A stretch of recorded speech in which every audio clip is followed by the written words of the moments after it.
Good evening, all. Can you hear me? Kunal, are you there? Yes, ma'am. You are fine. Your audio is coming. Okay, so should we start? Yes, ma'am. Start the meeting. Okay, is Shubhashri there? Does she want to say anything? No, ma'am. She is not there. You can start the meeting. Okay, that's fine. That's fine. That's fine. Okay. So, good evening, everybody. Let me at the outset thank Kunal Banerjee, who will be helping me with the slides. And we start with stories in the classroom. Let me tell you, stories in the classroom is different from storytelling. Storytelling is an art of narration, whereas stories in the classroom is how to use stories to get a concept across to your students in your respective subjects. So stories are an oldest form. Next slide, first slide, please. Stories are an oldest forms of teaching, and we do it all the time. From time immemorial, stories have been a part of our life. Our grandparents used to tell us stories when we were small, younger. In the Gurukul days, it was taught through stories. There were no books, there were no textbooks. The Guru would narrate stories and get the concept across to his students. Something that we can call experiential learning nowadays. But stories were a part of us from as far as human life came into existence. In fact, even writing, when it began, was in the form of visual pictures. So we tell stories because it's a way of bonding and connecting with one another. And teachers are storytellers, we know that. So we tell a story even without knowing that this can get a concept across. So whether you are aware or conscious of your stories, I don't know, but we are constantly, whether it is by way of maybe it can be a musical instrument, maybe it could be a story per se, as we think of stories, it could be a song, it could be a poem, whatever way, but it can be used to get across a concept in whichever subject you may choose to do so. So, next slide, please. So, why do we tell stories? And we all like reading stories. We all like sitting in a group and exchanging views. That also is storytelling. So, storytelling remains a most innate and important form of communication. So, we do tell stories, and it's an effective teaching strategy. You know, students get attracted to a story. They visualize themselves as a storyteller. They visualize what is happening in the story that you are narrating. So a common educational standard that students need to know is the ability to be able to recount in a chronological order, and that is what stories do. So it also impacts your listening skills and your reading stories. So stories make learning more fun, while at the same time it helps students better understand relevant information. Now we think stories can be narrated only for subjects like Hindi and English languages. But stories can be used as a tool to get across a concept in any subject. You just have to choose the right story. So, stories can be, next slide, please. Stories can be used to introduce the subject. Let me tell you a story here. There was this man, he sat on a boat and he wanted to go on a boat ride. And there was his friend, the boatman. And he asked the boatman, do you know geography, zoology, biology, psychology, physiology? So the boatman said, I'm sorry, I don't. So after a little while, the boatman asked, do you know swimming? So he said, why? He said, because the boat is going to sink and you don't know swimming.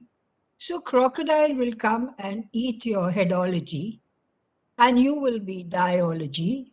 And that's so much for all your biology and zoology and all your ologies.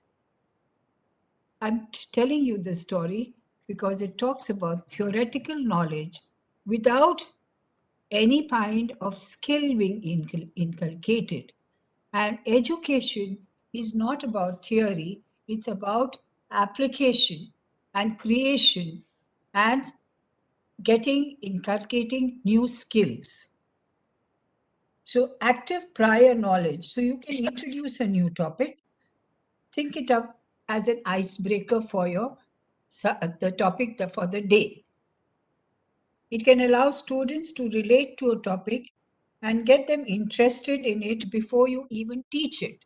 So, if you have a story to say, and the children will be wondering, why is this teacher telling me a story? The previous slide.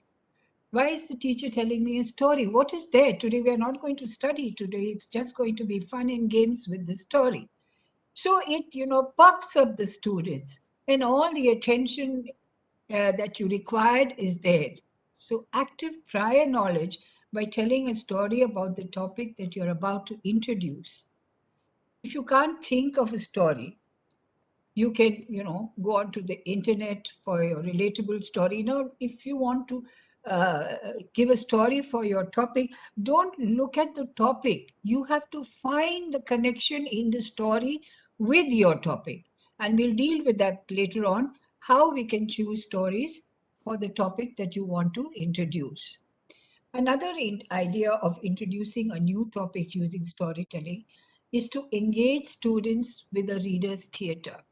You may narrate a story, you may use it as a theatric where the students start role playing, or they can write their script and they can role play, act it out.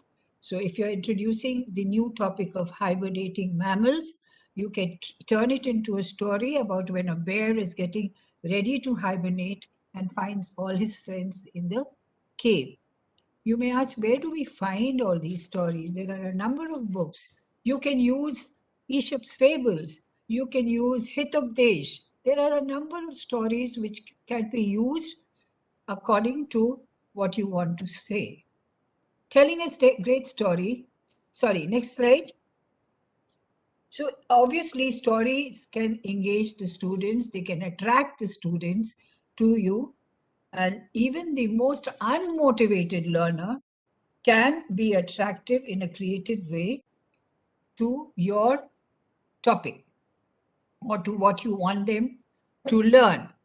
Sometimes, when you're doing a chalk and talk class, there are students who switch off, and then they are not paying attention to you. They may be a reason for the indiscipline in the class because they are not relating to what you are doing in the class. So it would help, stories would help to attract even these unmotivated learners, as long as you do it in a creative way. So you don't have to, when you narrate a story, don't just read the story in a prosaic manner. Add emotions to it. You may, we as teachers are very inhibited. We think we can't act in class. We can't talk loudly in class. We can't go around dancing in class. This is not how a teacher behaves. But that is your presumption.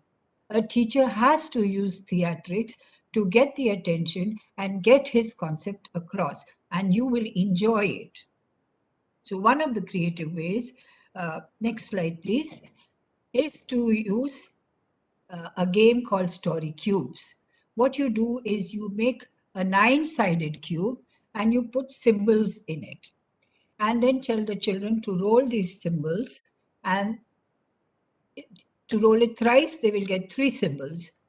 Next, you tell them to roll it again thrice, and they will get another 3 symbols, and then another 3 times, and they get another 3 symbols. So they have 9 symbols. Now they can use these symbols to develop their own story. So the first 3 can be the introduction of the story, and the next 3 can be the development, and the last 3 for the conclusion. This is very good for creative writing and developing the writing skills of the students. Now, for science and maths, you could have science symbols or maths. You can put the formula in half, and the children will have to complete the formula. So you can use these also as a way of storytelling. Now, to illustrate, next slide, please. You can use stories to illustrate a concept. Children like reading comics, and it's a quick visual way of getting across something to them. So if you use comic strips to to get across what you want them to know, is a great idea. And you can put little captions below your comic strips. That will be fun learning. So retaining hard facts does not come easy for everyone. So that's where your storytelling comes easy. Is this so? So you can, in today's world, you have videos, tablets, podcasts, digital storytelling through the use of videos, pictures. There's so many things to help you. You don't have to stress over, oh, I have to start this concept tomorrow. How do I get a story? They're all around you. Even if you don't scout for stories on these platforms like the podcast and the internet, you can see around you. You will find experiences, your own experiences, and anecdotes that will help you with your concept. So digital storytelling isn't the only way to illustrate a difficult concept. It's a good way to use the internet and digital form of teaching, especially nowadays when we are doing online classes. It's a wonderful way to teach a concept. Use digital stories, and it can be told through pictures and illustrations. You can do it. Use a comic, use visual pictures, and make your own story, or give pictures and tell the students to make their own stories. Show students a sequence of pictures or illustrations depicting a specific concept, and have them transcribe the story. Now, you will keep saying that this can happen only in language lessons. It can happen anywhere, any subject. So why do we need to tell stories? में से अच्छा वाला class हो रहा है, हम जाते हैं, दो चार सवाल पूछ लेते हैं और दो चार सवाल बोर्ड में लिख देते हैं, बच्चे आके आंसर कर लेते हैं. So very nice. That's a robotic way of teaching, and a rote way of teaching, because I'm sure that neither you are enjoying it nor the class is enjoying it. So stories enhance any subject. Next slide, please.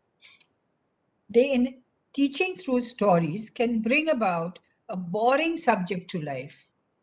Some subjects may not attract people. So economics can be quite a dry subject, or social science for many students is a dry subject. But stories can make it more exciting and possibly engage students to want to know more or research more on the topic. Once you give that Kindle tweak, it will be full of research for the students, because they'll want to know something beyond what you have told them. History is filled with people of the past. You can use storytelling to bring historical figures to life. You can ask the class that, okay, we are going to do the Mughal dynasty. You are Babur, you are Humayun, you are so and so, you are. Let's see how you can bring these characters to life, and you will have the entire Mughal history brought forward by the students through their stories. And stories doesn't mean only something in the written form. Stories can be reacted, stories can be narrated, stories can be read. So you can use this. Maths can also be a hard subject. It was for me, for a number of students to understand. But through storytelling, Students can come up with the problems to make it easier to understand. I'll give you examples of this later on. So, how you can use story to get the concepts of maths. It's a powerful tool to turn any lesson into an adventure, and it will be fun for you and the class that you are dealing with. Storytelling is more than just telling a story. It provokes our emotions. It can make us laugh or cry or feel happy or sad or even angry. It helps us remember things as well as connect with others because it is sequential. Stories are always sequential, so you remember. It's not in isolations. So it helps us to connect and remember. So it's a powerful method of communication that can help anyone to relate or see the world from another perspective. So try storytelling and look for stories. So there is a story of a person who retired and started beekeeping. And one day his daughter comes and he shows her a jar full of the honey that he had collected. Now, when the daughter opens the jar, she finds two bees still alive in the jar of honey. So she says, I can take them out and put them on a mat. Probably they'll live. But the father says, no, even if you take them out, they will die because their wings are full of honey and they cannot fly. But the daughter, nevertheless, takes out the two bees, puts it on a paper plate, and puts it outside in the garden. Lo and behold, in a little while, a swarm of bees come and hover around that plate containing the two bees. And slowly they clean the two bees of the honey that was on their body. And after a little while, the two bees join the swarm and fly away. So, we think that what we are doing, there is no other way, and we don't look for other ways. But here we learn from the bees that there is always another way to do something and to keep that little child in us alive, the enthusiasm in us alive. So we must tell stories, or we must have a resource of stories to make our classes interesting. Of course, we have active learning classes, we do have activities in the classes, they are all forms of stories. They are all engaging the students. But when you do hard, dry subjects or any other subject, you still need to get the students to listen to you, to have their full attention, whether it's a weak student, average student, or a high achiever. So, next slide, please. Can you be a storyteller and a teacher? So, you already are. Teachers are storytellers, and stories have been teachers for millennia. So, you are. When you exchange even a good morning, it's a story. You are wishing the child that he hopes the student will have a lovely morning, that the sun will be shining, that he will have experiences in the classroom which will make him happy. So you start your wish with a good morning with a story. So in realities, we don't usually do, but we should see ourselves as storytellers. Or rather, they see the occasional storyteller and think it is theatrical, exaggerated, a show more akin to acting. We often make remarks, isn't it, of a person who, uses a nice loud voice and uses his hands and his eyes and his facial expressions to get something across as he is narrating a concept or a story. So I remember there was a priest in Loyola School, excellent, an American priest, excellent in communication, and he used to teach English. And he was all over the class when he was teaching, whether it was a grammar class or whether it was a literature class.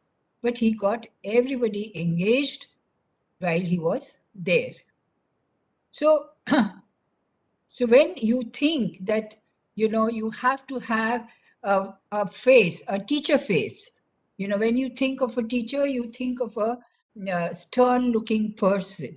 Or when you think of a principal, you imagine a person with a, stern look, to whom you cannot open up and talk.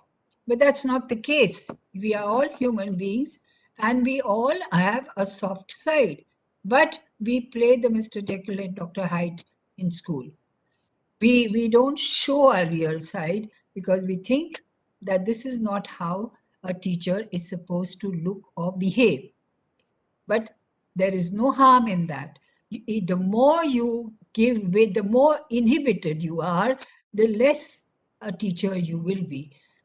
Give rein to your acting skills, give rein to your voice, your intonation when you're narrating something. Change.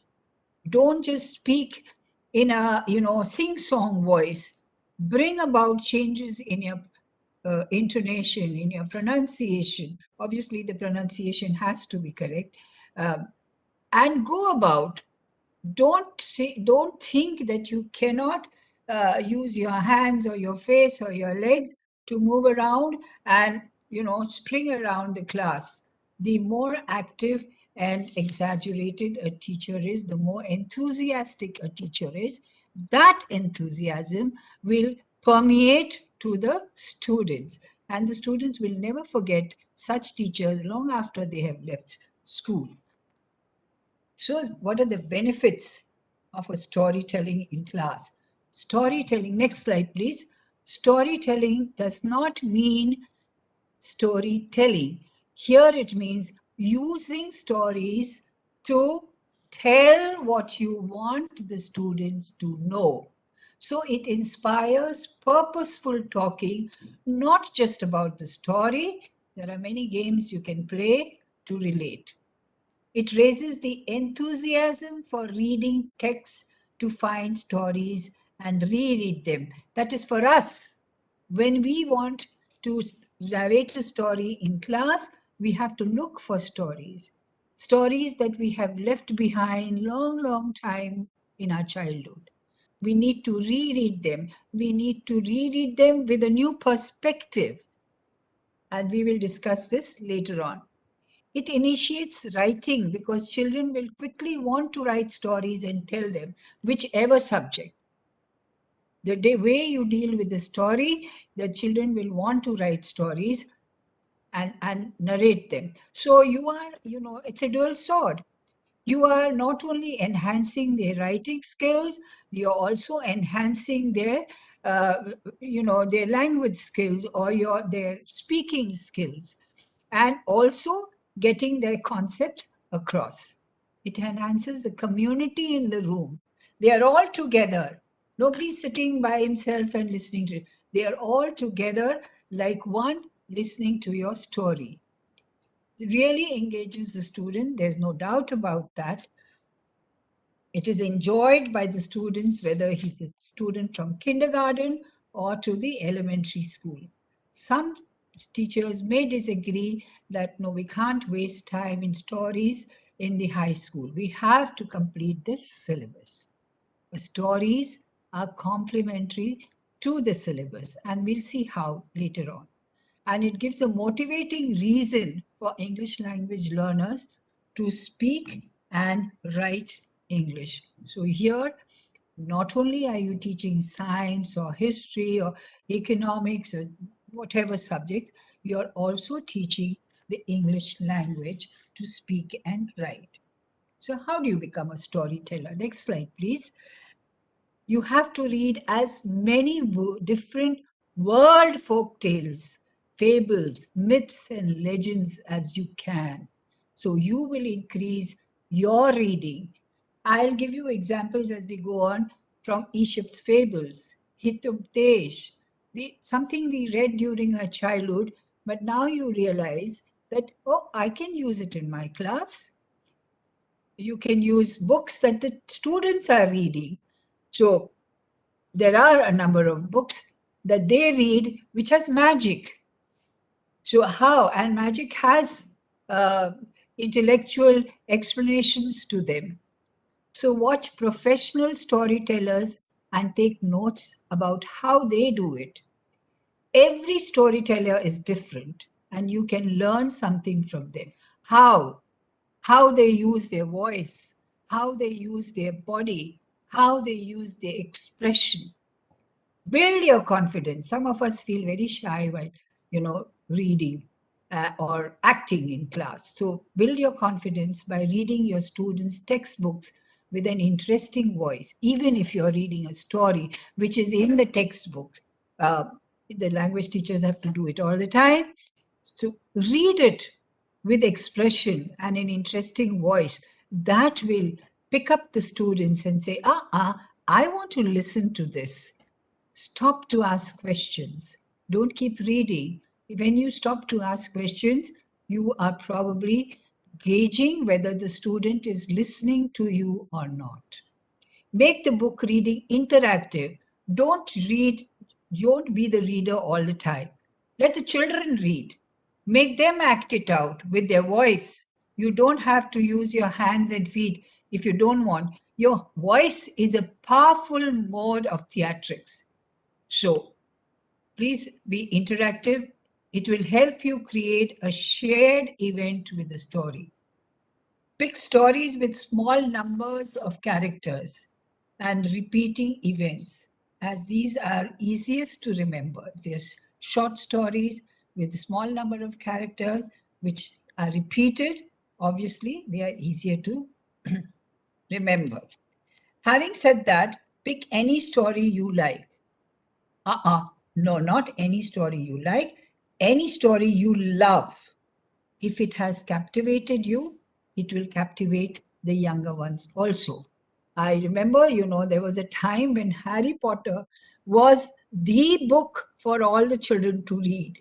And it has so many magic, the disappearing hat and cloak and all sorts of things. Now, each of them has an explanation that you can use in your physics and your chemistry class. Write your own stories. When you start telling your stories, it is okay to resort to theatrics. Get yourself a prop box made of old bits of linen or whatever and fill it up with random objects that the children can use. They'll pick up some thing from your prop box and use it with their narration or stories. So you've prepared all this. So what next? Next slide, please. Sure, becoming a storyteller takes effort and inclination. It's not that you write a lesson plan and you say, I'll go and do these 5 problems or this experiment, and these are the questions I will ask for understanding and assessment. But the stories take a lot of effort and inclination, but with so many benefits, it's worth trying. You might surprise yourself at the results that your stories will get for you. You will certainly surprise your students. In a relatively little time, you can be telling stories, running storytelling clubs, capturing the attention of the whole school assembly, contributing to school events, and make your class fun filled and effective as you enjoy yourself. And when you enjoy yourself, your children will enjoy yourself, and your class will be a fun filled class. So, what's stopping you? The next story starts with you. Share your story. So, okay, next slide. So, you can say very well, ma'am, it's very easy for you to talk, but how do we use these stories? So, here's an example. You are going to introduce simple present tense to a class. So here's a story where Hank is a cowboy. He lives on a farm. He has a horse named Ginger, and he loves Ginger. He rides Ginger every day. Sometimes they walk slowly, and sometimes they run fast. They always have a good time. Ginger is Hank's horse. She's light brown. Her tail and mane are dark brown. She's 3 years old. She lives in the stable by the house. Ginger waits for Hank every morning. She enjoys their time together. Often Hank gives her apples. After long rides, Hank always washes and brushes Ginger. He usually brushes her tail. Then he gives her food and fresh water. Ginger loves Hank. Now notice we are doing simple present tense. So here you are picking up lives, and everything here is in the simple present tense. When you explain after the story, when you take out examples from the story to explain the tense, the children will not forget. Now, as an assessment to understanding, ask the children to write their story, any story of say 10 sentences or 11 or 12 or whatever number you want in the simple present tense. And you will realize that they will be more accomplished to write the story in simple present tense than they were if you were doing simple present tense uh, without the story in the usual way that we do tenses. Okay, next slide, please. So this was simple present tense. And now this is a story for present continuous.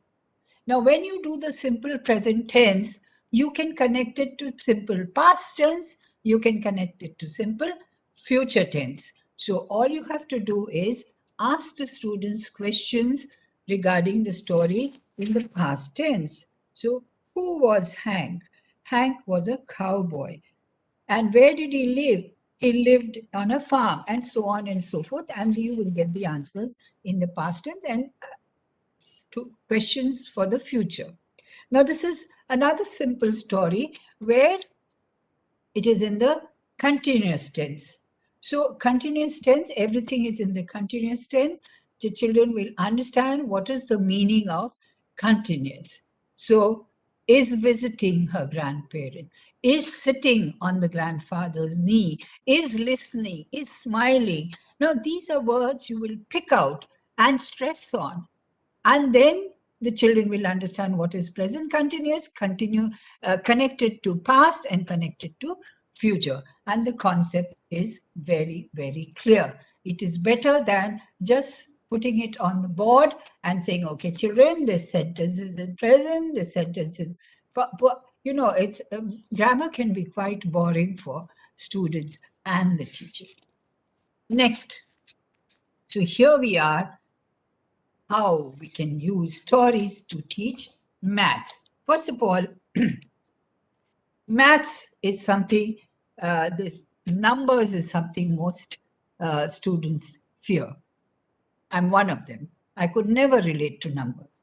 But if you give stories in the class, stories spark student curiosity and immediately they are with you.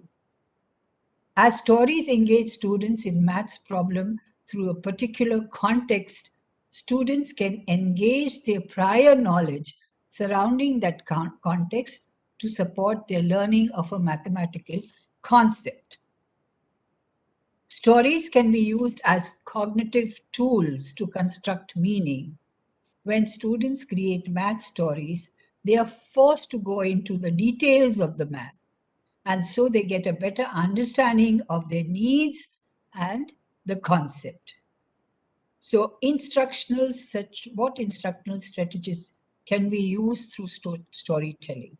Connect maths to diverse contexts, which shows students how mathematical problem solving can benefit them in their daily lives. Now, maths has always to be related to something that is happening in the child's experience and life. Unrelated mathematical concepts will have no meaning.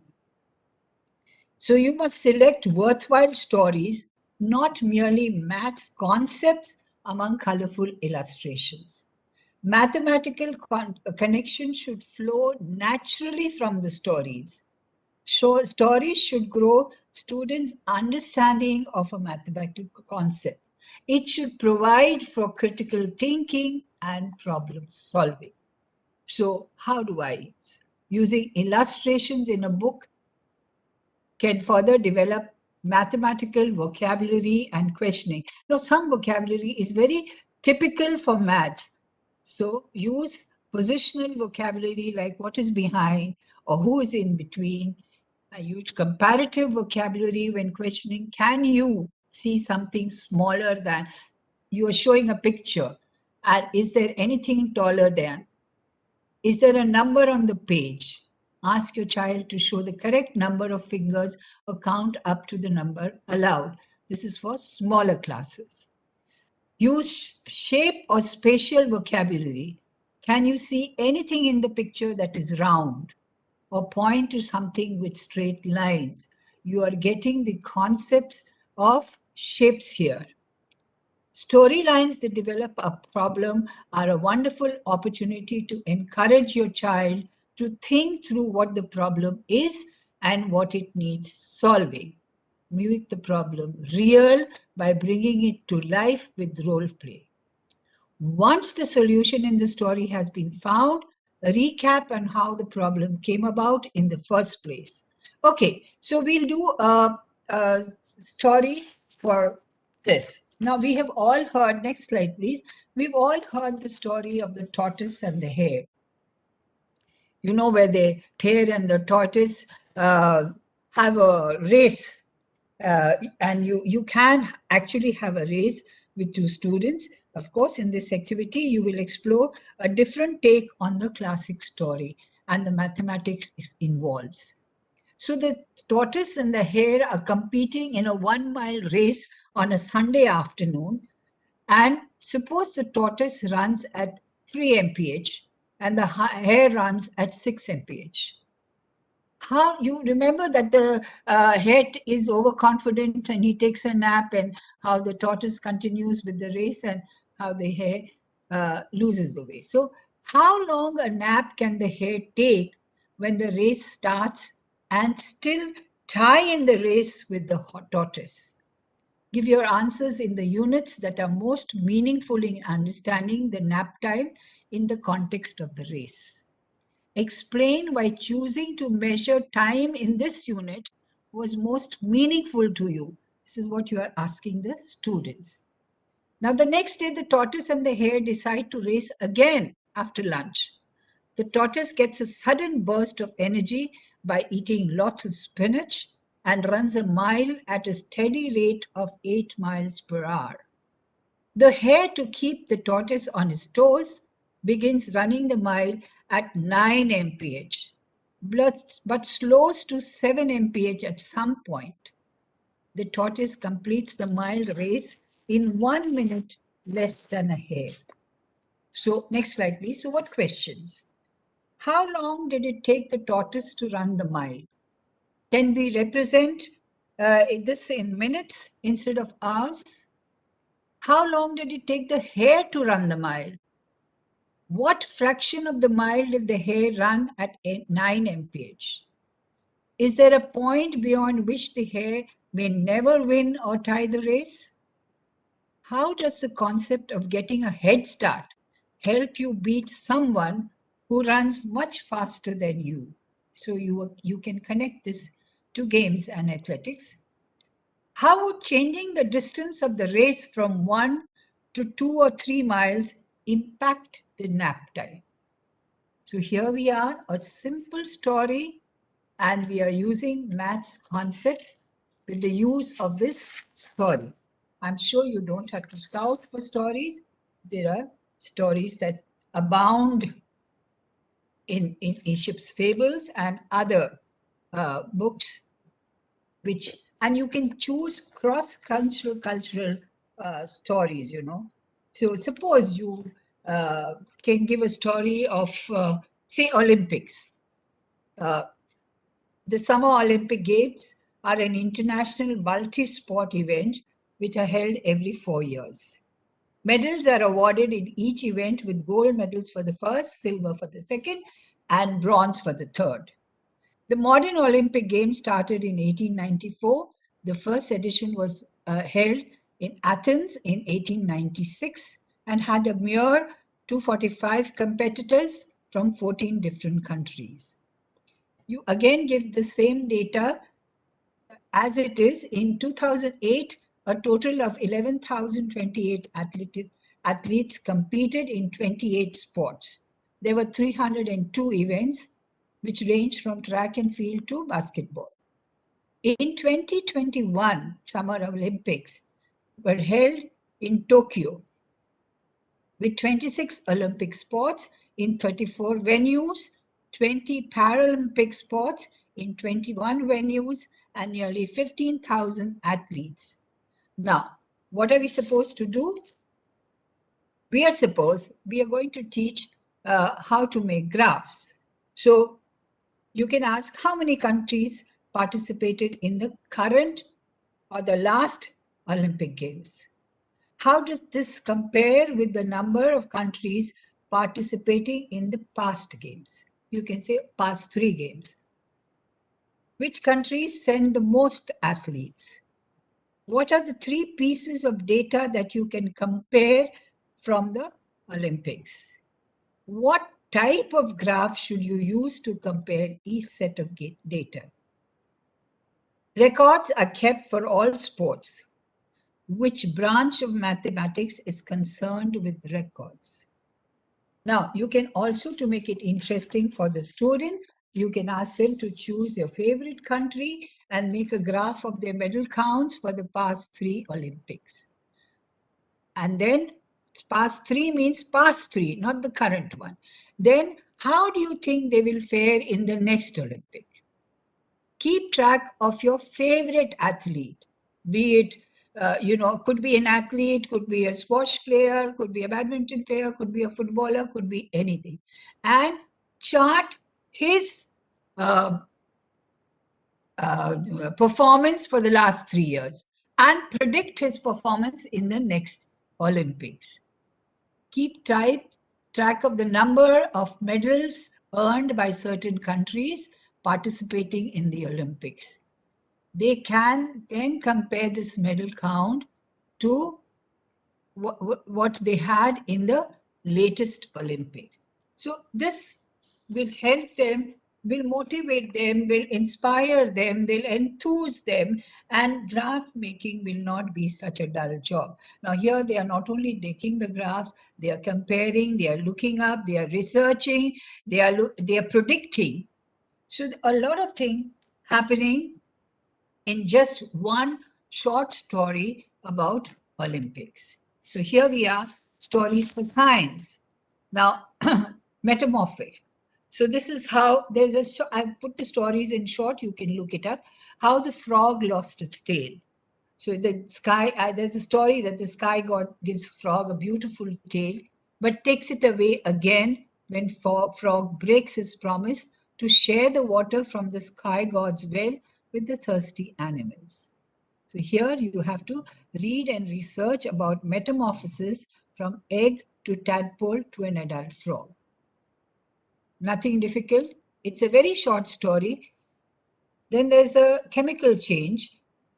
Family members have difficulty in blowing out the candles so that they can go to sleep. Now, this is, during the time that there was no electricity.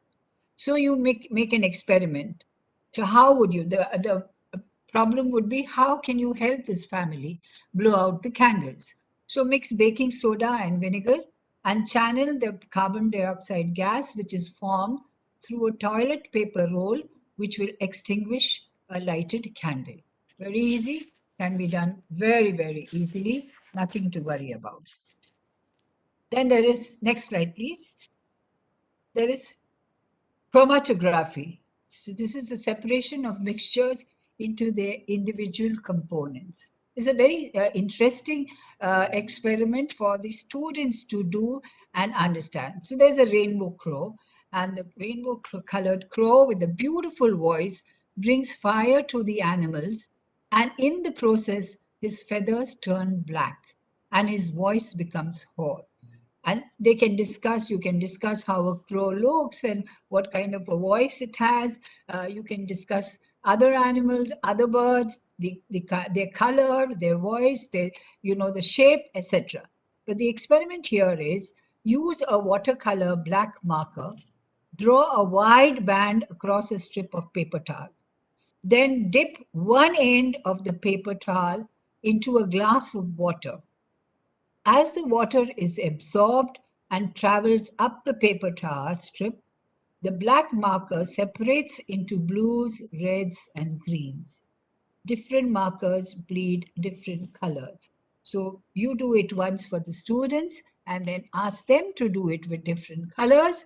They will love it and they won't forget the concept because it is learning by doing. Now, water displacement, another Aesop story. We've all heard the story of the thirsty crow who wants water, but the water is in a glass or a bottle and very low, so he can't, his beak doesn't reach the water. So what will he do? So fill half a soda pop or juice bottle and predict how many small stones or marbles it will take to make the water rise to the top. You can, after doing these experiments, discuss swimming, discuss other experiments of water displacement, and talk about water conservation, uh, climate change, etc., etc. So you don't just do one concept, link it to other things. You can use the story of Jack and the Beanstalk for a biology lesson on germination. The story is that he threw the seed and this grew into a tall beanstalk and so on and so forth. Uh, so use that story. Use the story of the Red Riding Hood who goes through the forest to meet her grandmother and what she comes across. Now, don't use the story in toto. You can use the story, build it up into what you want the students to learn. You add your own flesh into the story.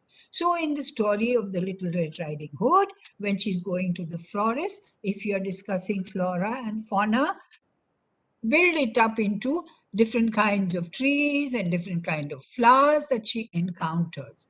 If you want to talk about habitat, build it up into different animals that she comes across and their habitats until she reaches the house.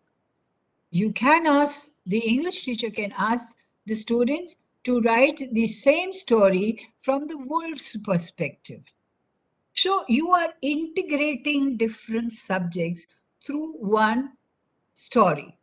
So there are various ways of doing it. You can have a story on climate change, on a concept. Hitotdesh has many stories. There's a story of the rabbits and the elephant, where they all stayed in the forest, and there was a river flowing nearby where they used to go and drink water. Now, one year there was no rain and the river dried up. And so the animals didn't know how they could get water. So use the story to talk about climate change, to talk about the need for water harvesting, to talk about the need to save water. So there you are. It depends on your perspective of a story. So look around your own experience. You maybe, you have a dining table. The mother of the family cooks meals. There are four people in the family. Now, this today she was not feeling very well, so she cooked only three chapatis, and there are four people. So, how will the family divide equally the four chapatis? They are seated, the father at the head of the table, at the other end is the mother. One end of the table, one width of the table is one child, and the other width. Now, what angles will a person use to pass the dishes around? It's an everyday affair. If there is something left over, the mother, changes something and puts it back on the table. So, what are the combinations and permutations are possible for the same vegetable to turn palatable for the next day. Next slide, please. And this is the last slide where there are stories for economics. Now, I'm giving it for economics because people think there are no stories and we cannot do anything with, we can't use stories. So this is the author, this is the story, and this is the concept that you can get across through these stories. So City of Clowns, so participation in the market economy, rule of law. So please come back to the slide, please. So you can make up, economics is a playground for stories. You can make up a number of stories, and especially with the stock exchange, there are lots of things. Now there's a beautiful serial that's coming, Shark Tank. Use that to teach economics. Why are they? What is the meaning of those people investing in the companies that they are investing in? So stories in the classroom can be a very, very interesting tool to make your class full, come back to life, and make you enthusiastic about what you're teaching. But I don't advocate that you use stories for every chapter that you're doing. Please use stories wherever you can, and there are many places you can. Short stories will go a long way in making your concept clear to the students and make your work that much more easier. You can give a story in a certain topic, go through it with the question answers as we have gone through it through the various stories that I have done with you, and then tell the children to write their own stories on the same concept and give their own questions to be asked to the other students. It will make it very, very interesting for everybody, and they'll be jumping to ask their questions and how to get the other students boxed. So there is so much happening in stories and so much happening in your class. And the next time I see you, I will have, probably we will have nominations for story theatrics. I'm sure you can all do it. So next slide. Any questions? I'll be happy to answer. So you can unmute yourself and ask questions if you want, or put it in the chat box. Ma'am, Whichever way participants you cannot unmute themselves. Oh, they cannot. So they can put it in the chat box if they want. You can, you can all get together and build a resource of stories that can be, like the chart I showed you for economics. You can make your own chart at the beginning of the year when you are making your syllabus or curriculum, and put stories across that this story can be used for this. This poem can be used for this, and so on and so forth. So you have your resource ready with you. You don't have to then go scouting for stories. You can interchange with teachers of the other schools. Get together. Maybe all the science teachers can get together, and all the maths teachers can get together. Economics, accounts. Accounts is another subject where stories are such a powerful tool. So you can get around and make a resource of stories, make your chart, and it can be anecdote. Somebody may have an experience and you can use it as a story. So the idea is to get together and learn from each other. You can put your stories uh, across to your friend and say, I use this. Do you think you may use the story in science? You can ask the language teachers, do you think you can use this in your language class? Maybe we can do this together, and that will compound the learning of the child. The child is not learning in isolation. So you are taking integrated learning also along the way. So think about it, and it would be wonderful if you can make a chart. I know it's very difficult for you all to find stories, but I didn't have to find.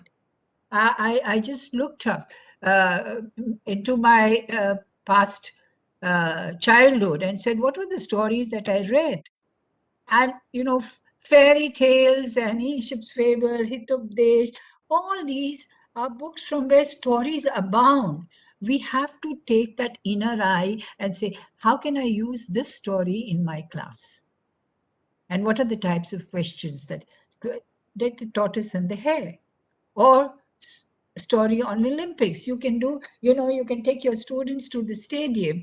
Of course, in the pandemic you can't, but later on, and say, why are the, stadiums designed in this way, that the seating arrangement is designed at this level and in this way. There's always science behind it. So look for places. Look what happens if the woodcutter cuts all the trees. There's a story about woodcutter coming and cutting all the trees in the forest. What will happen? And then you build a story on it, or on deforestation.